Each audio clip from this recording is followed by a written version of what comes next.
Assalamualaikum warahmatullahi wabarakatuh. Selamat pagi, sore, siang, dan malam. 144 MHz Radio Krebet. Dengerin aja kalau males baca. Masih bersama saya Subarka yang menemani Anda 10 menit ke depan membacakan berita-berita politik dalam suasana santai.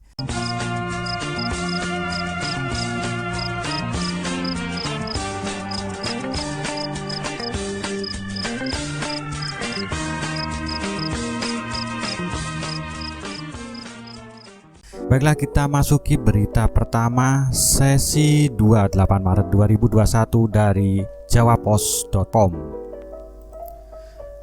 Setelah KLB, Partai Demokrat diprediksi bernasib sama dengan berkarya.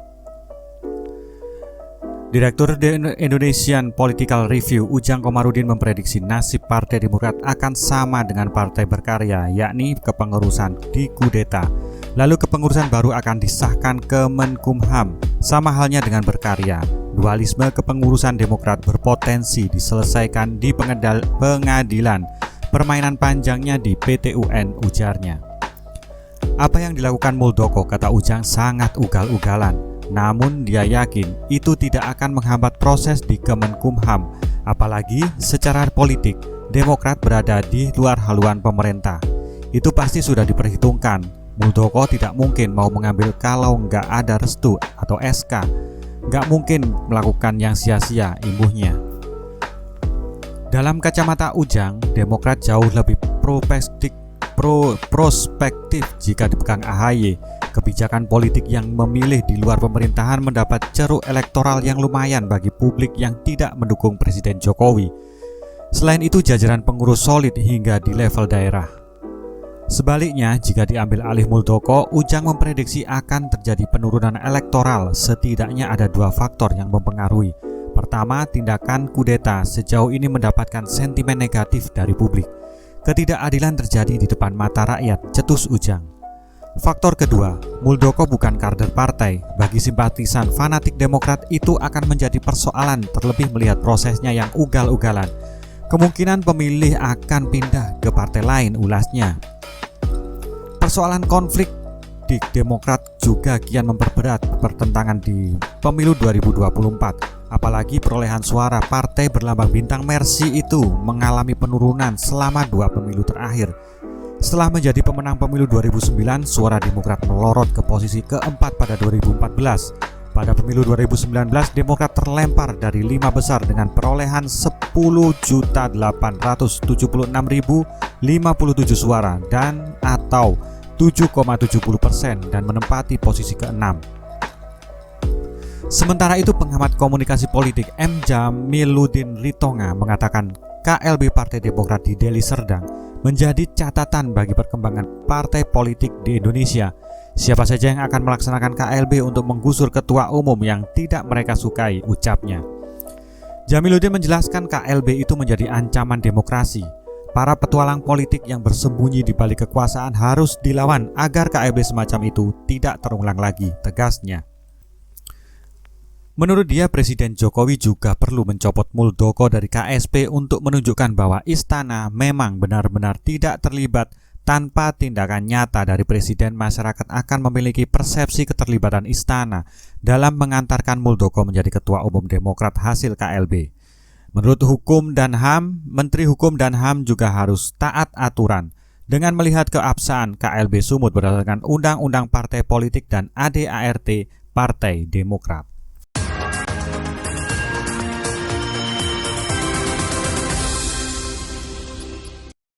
Analis mengatakan mustahil Muldoko berani tanpa garansi Kemenkumham mau bunuh diri.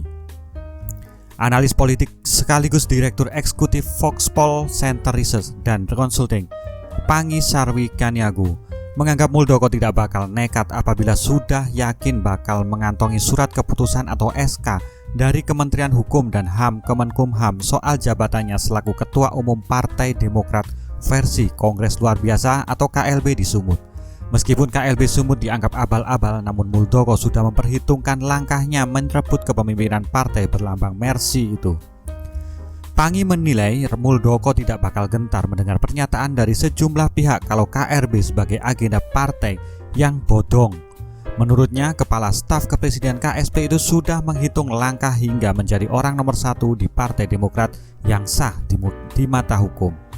Saya hakul yakin Muldoko sudah menghitung, mengkalkulasi daya tahan KLB abal-abal.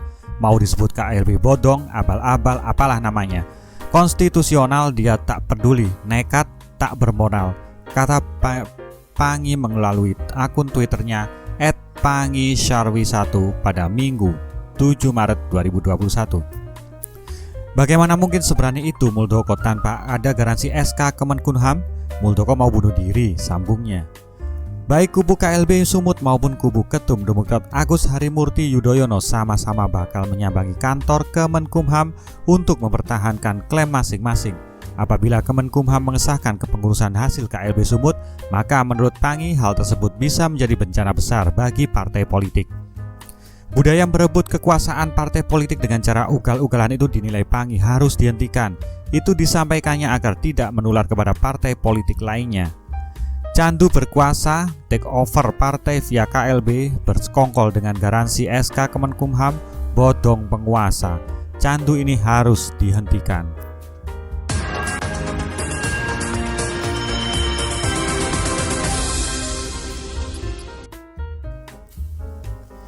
Lagi-lagi dari pakar hukum tata negara Refli Harun mengomentari KLB di Medan. Saya ambilkan dari Gelora News, konflik Demokrat, Refli mengatakan Muldoko bisa menang lawan AHY. Pakar hukum tata negara Refli Harun menilai Muldoko punya peluang memperoleh legalitas sebagai Ketua Umum Partai Demokrat versi Kongres Luar Biasa di Sumut. Menurutnya bukan tidak mungkin Muldoko sukses melengsarkan dinasti Cikeas dari Demokrat. Refli menilai Muldoko diuntungkan karena punya jabatan strategis di pundaknya untuk melawan kubu Cikeas. Kalau dibiarkan istana tidak menegur Muldoko, maka ya kasus ini akan terus menjadi adu kekuatan. Kalau adu kekuatan, dia yang pegang kekuasaan dan uang yang akan menang. Ya, dalam konteks ini Muldoko yang akan menang, kata Refli pada republika.co.id Senin 8 Maret. Oleh karena itu, Refli mengusulkan supaya pihak istana membiarkan kisruh Demokrat ditangani internal partai saja. Ia juga meminta jabatan Muldoko dicabut jika ingin fokus dalam kepengurusan Demokrat. Tanpa jabatan apapun, pengaruh Muldoko dianggap tak akan sekuat sekarang bagi Demokrat. Yang buat Muldoko kuat karena dia KSP. Ya kalau bukan KSP, dia orang biasa saja, ucap Refli. Walau demikian, Refli menekankan agar aturan hukum tata negara tindakan Muldoko sebagai KSP yang coba rebut kepengurusan partai sebenarnya tak melanggar hukum. Menurutnya, jika nantinya Muldoko resmi sebagai Ketua Umum Demokrat sekaligus Kepala KSP pun itu sah-sah saja. Namun ada etika yang terusik atas tindakan Muldoko. Tidak langgar hukum karena ada juga menteri yang jabat ketua parpol, tapi ya pasti mereka tidak akan memaksimalkan kerjanya di pemerintahan, ujar Refli. Kepala KSP Muldoko akhirnya ditetapkan sebagai Ketua Umum Partai Demokrat dalam KLB Jumat tanggal 5 Maret. Kubu Ketua Umum Demokrat AHY dan Ketua MTP Demokrat SBY menyatakan KLB itu ilegal karena tak sesuai dengan ADART partai. Keputusan Muldoko sebagai Ketua Umum Demokrat periode 2021-2026 dibacakan oleh mantan kader Demokrat yang baru saja dipecat, Johnny Allen Marbun.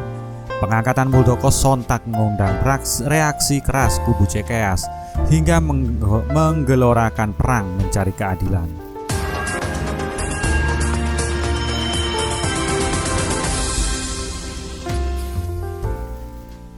Satu berita terakhir lagi untuk sesi kedua dari Radio Grebet. Saya ambilkan dari Gelora News. Disarankan Jokowi pecat Muldoko, Ngabalin mengatakan nggak usah suruh presiden. Mulai lagi. Guru besar pemikiran politik Islam FISIP UIN Jakarta Din Samsudin menyarankan Presiden Joko Widodo memecat Kepala Kantor Staf Presiden KSP Muldoko karena jelas terlibat acara yang diklaim Kongres Luar Biasa Demokrat di Deli Serdang. Ahli KSP Ali Mukhtar Ngabalin meminta Din tidak ikut campur soal itu. Soal urusan nanti biar diangkat, diberhentikan, itu bukan urusan kita, itu urusan presiden. Nggak usah berlibat-libat, itu bukan urusan kalian, kata Ngabalin ketika dihubungi Senin 8 Maret. Lagi pula menurut Ngabalin, keikutsertaan Muldoko dalam KLB Partai Demokrat itu urusan pribadi. Setiap orang berhak, kata Ngabalin, berhak menentukan sikap. Itu urusan pribadi kan?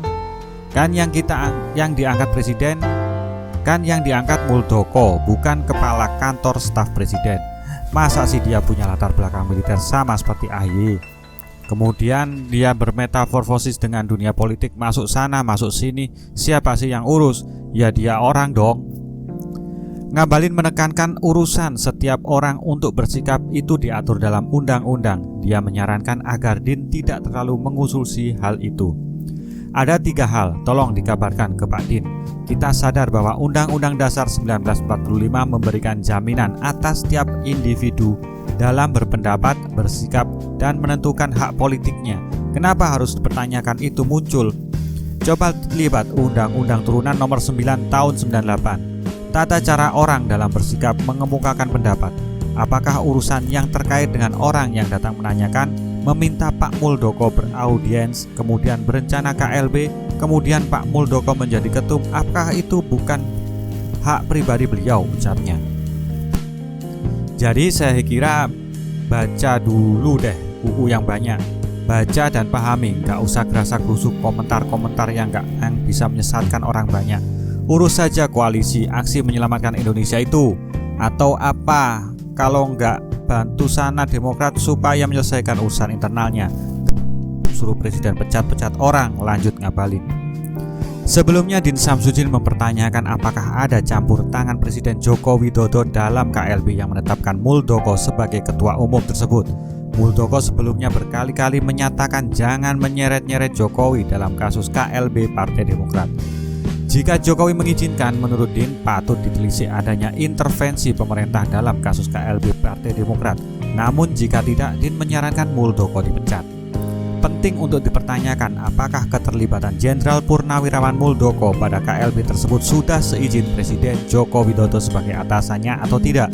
Jika Presiden Joko Widodo mengizinkan atau memberi restu, maka dapat dianggap Presiden telah mengintervensi sebuah partai politik dan merusak tatanan demokrasi, ucapnya. Jika beliau tidak pernah mengizinkan, maka Jenderal Purnawirawan Muldoko layak dipecat dari KSP karena merusak citra presiden, dan jika dia memimpin partai politik maka akan mengganggu pelaksanaan tugasnya sebagai KSP, Bung Din. Oke, itu tadi berita-berita untuk sesi kedua. Terima kasih sudah bersama saya. Tekan tombol subscribe jika Anda merasa channel ini berguna bagi Anda dan sebarkan ke seluruh dunia lewat medsos Anda. Sampai jumpa di sesi berikutnya. Saya Subarkah. Wassalamualaikum warahmatullahi wabarakatuh.